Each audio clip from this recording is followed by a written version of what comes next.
സർക്കാർ തന്നെ നിയമസഭാ സമ്മേളനം ഒരു പ്രഹസനമാക്കി മാറ്റിയിരിക്കുക. കേരളം അതീവ ദരിദ്രരഹിത സംസ്ഥാനമാണെന്ന് പ്രഖ്യാപിക്കുക. നിയമസഭയിൽ ഒരു ചർച്ചയുമില്ലാതെ മുഖ്യമന്ത്രിയുടെ റൂൾ 300 സ്റ്റേറ്റ്മെന്റ് എന്ന് വെച്ചാൽ അദ്ദേഹം അത് വായിക്കും, കേട്ട് നമ്മൾ മടങ്ങിപ്പോരണം. ഒരു ചർച്ചയില്ലാതെ അതിനുവേണ്ടി മാത്രം ഇന്ന് നിയമസഭ വിളിച്ചുകൊണ്ടിരിക്കുക, ലക്ഷങ്ങൾ ചെലവാക്കി. ഈ പറയാൻ പോണ കാര്യങ്ങളെല്ലാം ഇന്നത്തെ മാധ്യമങ്ങളിലെല്ലാം പരസ്യമായിട്ട് വന്നു കഴിഞ്ഞ കാര്യമാണ്. എല്ലാ മാധ്യമങ്ങളിലും കോടികൾ കൊടുത്ത് പരസ്യം കൊടുത്ത കാര്യം വീണ്ടും നിയമസഭാംഗങ്ങളെ 140 പേരെ തിരുവനന്തപുരത്ത് വിളിച്ചു വരുത്തി മുഖ്യമന്ത്രിയുടെ പ്രസ്താവന മാത്രം വായിച്ച് പിരിഞ്ഞു പോകണം. അതുകൊണ്ടാണ് ഞങ്ങൾ ബഹിഷ്കരിച്ചത്. ഒന്നാമത്തെ കാര്യം. രണ്ടാമത്തെ കാര്യം, ശബരിമലയുമായി ബന്ധപ്പെട്ട് നിയമസഭയ്ക്കകത്തും പുറത്തും ദേവസ്വം മന്ത്രി രാജിവെക്കണമെന്നും തിരുവിതാംകൂർ ദേവസ്വം ബോർഡിനെ പുറത്താക്കണമെന്ന് ആവശ്യപ്പെട്ടുകൊണ്ടുള്ള സമരം നടക്കുകയാണ്. അതിന്റെ ഭാഗമായിട്ട് ഞങ്ങൾ നിയമസഭയുമായി സഹകരിക്കുന്നില്ല. മൂന്നാമത്തെ കാര്യം, മുഖ്യമന്ത്രിയുടെ ഈ പ്രഖ്യാപനം എന്ന് പറയുന്നത് ശുദ്ധ വെട്ടിപ്പാണ്, പച്ച നുണകളുടെ സമാഹാരമാണത്. യഥാർത്ഥത്തിൽ ഞങ്ങൾ ഇന്നലെ കൃത്യമായി വ്യക്തമാക്കിയതുപോലെ LDF അധികാരത്തിൽ വരുന്നതിന് മുൻപ് മാനിഫെസ്റ്റോയിൽ പറഞ്ഞത് കേരളത്തിൽ 4.5 ലക്ഷം പരമ ദരിദ്രരായിട്ടുള്ള ആളുകളുണ്ടെന്നാണ്. അതെങ്ങനെയാണ് ഒരു സുപ്രഭാതത്തിൽ 64,000 പേരായി ഇത് മാറിയത്?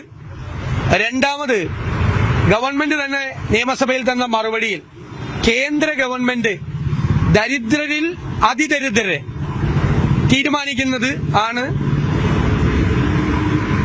AAY പദ്ധതിയുടെ പ്രകാരമുള്ള 5,90,000 കാർഡുകൾ ഇവിടെ വിതരണം ചെയ്യുന്നു.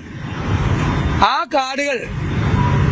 കാർഡുകൾ അനുസരിച്ച് 5,90,000 പേര് കേരളത്തിൽ ദരിദ്രരിൽ അതീവ ദരിദ്രരായിട്ടുള്ള ആളുകളാണ്. ഈ രണ്ട് കണക്ക് നിൽക്കുകയാണ്. CPMന്റെ കണക്ക് 4.5 ലക്ഷം പരമദരിദ്രർ. കേന്ദ്ര ഗവൺമെന്റ് ഒരുപാട് നടപടിക്രമങ്ങളിലൂടെ SAT-6 അതിലെത്തിച്ചേർന്നത് ഒരുപാട് നടപടിക്രമങ്ങളിലൂടെയാണ്. കേന്ദ്ര ഗവൺമെന്റിന്റെ കണ്ടെത്തൽ 5,90,000 പേർ ദരിദ്രരിൽ അതീവ ദരിദ്രർ. അപ്പൊ ഗവൺമെന്റ് ഒരു 64,000 പേർ. നേരത്തെ UDF ഗവൺമെന്റിന്റെ കാലത്ത് 1.5 ലക്ഷം പേർ ആശ്രയ പദ്ധതി, അത് അഗതികളായിട്ടുള്ള ആളുകളാണ്, ആരോരും ഇല്ലാത്ത ആളുകളാണ്. അതിന്റെ എണ്ണം കുറഞ്ഞു.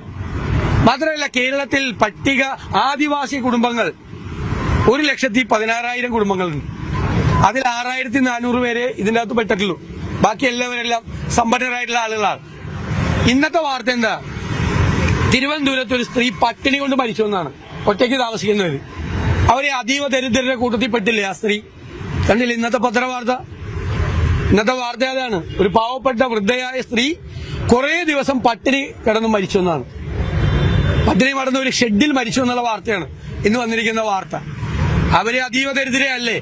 അവർ ഈ ലിസ്റ്റിൽ പെട്ടിട്ടില്ലേ? എത്രയോ. ഇതിന്റെ ഏറ്റവും വലിയ ദോഷം എന്ന് പറയുന്നത് കേന്ദ്ര ഗവൺമെന്റ് പ്രഖ്യാപിക്കുന്ന പദ്ധതികളിൽ നിന്ന് കേരളം പല പദ്ധതികളിൽ നിന്നും പുറത്താവും. ഈ പ്രഖ്യാപനങ്ങൾ കൊണ്ട് ദോഷകരമായി മാറും. ഇപ്പൊ കേന്ദ്രത്തിന്റെ മുന്നിൽ സംസ്ഥാനത്ത് ദരിദ്രരിൽ അതീവ ദരിദ്രരിൽ ഇല്ലാത്ത സ്ഥിതിയാവോ? അപ്പൊ എന്ത് പ്രഖ്യാപനമാണ്? തെരഞ്ഞെടുപ്പിന്റെ തലേയാഴ്ച ജനങ്ങളെ തെറ്റിദ്ധരിപ്പിക്കാൻ, ജനങ്ങളെ വിഡ്ഢികളാക്കാൻ വേണ്ടി നടത്തുന്ന PR പ്രൊപ്പഗാൻഡയാണ് പിണറായി വിജയന്റെ നേതൃത്വത്തിൽ നടക്കുന്നത്. ഞങ്ങൾ അതിന്റെ പൊള്ളത്തരം മുഴുവൻ ജനങ്ങളോട് പ്രചരണം വഴി ജനങ്ങളെ ഞങ്ങൾ ബോധ്യപ്പെടുത്തി കൊടുക്കും. വളരെ അപകടമുള്ള ഒരു പ്രഖ്യാപനമാണ് ഈ കേരള പിറവി ദിനത്തിൽ നടക്കുന്നത്. അല്ലെങ്കിൽ തന്നെ കേരളത്തിന് പല ആനുകൂല്യങ്ങളും ആവശ്യമില്ല എന്ന സമീപനം പല പദ്ധതികളുടെയും കാര്യത്തിൽ കേന്ദ്രം എടുത്തുകൊണ്ടിരിക്കുകയാണ്. കാലാകാലങ്ങളിൽ വന്ന ഗവൺമെന്റുകളൊക്കെ അത് ശരിയല്ല, കേരളത്തിൽ ഈ പറഞ്ഞ ആനുകൂല്യങ്ങളൊക്കെ ആവശ്യമുണ്ട്, നമുക്ക് വളരെയധികം പിന്നോക്കാവസ്ഥ ഉണ്ട് എന്ന് പല കാര്യങ്ങളും വെച്ച് വാദിച്ചുകൊണ്ടിരിക്കുകയാണ്. നമ്മളെ റേഷൻ വിതരണം അതുപോലുള്ള പല സംഗതികളും പല ഘട്ടത്തിൽ ഇവിടെ ചാലഞ്ച് ആയിട്ടുണ്ട്. കാരണം എന്താ? കേന്ദ്രം പറയുന്നത് കേരളത്തിൽ ഈ ആനുകൂല്യങ്ങൾ ആവശ്യമില്ല എന്ന ആ ഒരു സമീപനമാണ്. അപ്പോഴാണ് നമുക്ക് ഇതൊന്നും ആവശ്യമില്ല, നമ്മള് വളരെ ഉഷാറാണ്, സമ്പന്നമാണ്, നമ്മളൊരു സമ്പന്ന സ്റ്റേറ്റായി കഴിഞ്ഞു എന്ന ഇല്ലാത്ത പ്രഖ്യാപനവുമായി ഇവർ വരുന്നത്. എന്തൊരു അപകടമാണ്! വളരെ അപകടം പിടിച്ച ഈ പ്രഖ്യാപനം പല പദ്ധതികളെയും കുഴപ്പത്തിലാക്കും. യാതൊരു സംശയവും വേണ്ട. അല്ലെങ്കിൽ തന്നെ കേന്ദ്ര ആനുകൂല്യം കിട്ടുന്നില്ല. അതിലൊക്കെ അപ്പുറം നമ്മൾ മനസ്സിലാക്കേണ്ട, കൊടുക്കുന്ന ആനുകൂല്യം എടുക്കാൻ കേരളത്തിന് കഴിയുന്നില്ല. ഗവൺമെന്റിന്റെ കയ്യിൽ പണമില്ലാത്തതുകൊണ്ട്, മാച്ചിങ് ഗ്രാന്റ് കൊടുക്കാത്തതുകൊണ്ട്.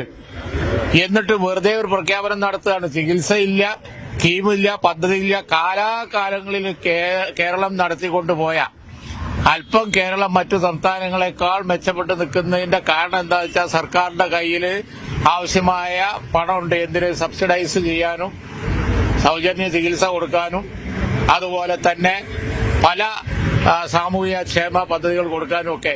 ഇതില്ലാത്ത പ്രഖ്യാപനങ്ങളൊക്കെ നടത്താണ്. കാരണം തെരഞ്ഞെടുപ്പിൽ 2500 പറഞ്ഞിട്ട് പോവാൻ നേരത്ത് ഇപ്പൊ പറയുന്നത് 2000 കൊടുക്കുമെന്നാണ്. വളരെ ഗ്ലാരിംഗ് ആയിട്ടുള്ള തട്ടിപ്പാണ്. അപ്പൊ ഈ തരത്തില് ഇലക്ഷന്റെ തലേ ദിവസം കൊണ്ടുപോയി ഇല്ലാത്ത കാര്യങ്ങളൊക്കെ പറഞ്ഞ് നടത്തുന്ന പ്രഖ്യാപനം ഒരു സംശയവും വേണ്ട, കേരളത്തിലെ ജനങ്ങളെ കുഴപ്പത്തിലാക്കും. കേന്ദ്രം ഇതെടുക്കും. എന്നിട്ട് നിങ്ങൾക്ക് ഇപ്പൊ പറഞ്ഞില്ലേ അതിദരിദ്രരില്ല, പിന്നെ നിങ്ങൾക്ക് എന്തിനാ ആ സ്കീം? അതുപോലെ തന്നെ പല പദ്ധതികളും കേരളത്തിന് ആവശ്യമില്ല എന്ന് അല്ലെങ്കിൽ തന്നെ പറയാൻ നിൽക്കുന്ന ഒരു കേന്ദ്ര ഗവൺമെന്റ്, അവർക്ക് ഇത് വലിയ അവസരമാണ് ഉണ്ടാക്കി കൊടുക്കാൻ പോകുന്നത്. കേരളത്തിൽ വലിയ നഷ്ടമാണ്. ഞങ്ങൾ ഇതിനെതിരായി ക്യാമ്പയിൻ ചെയ്യും.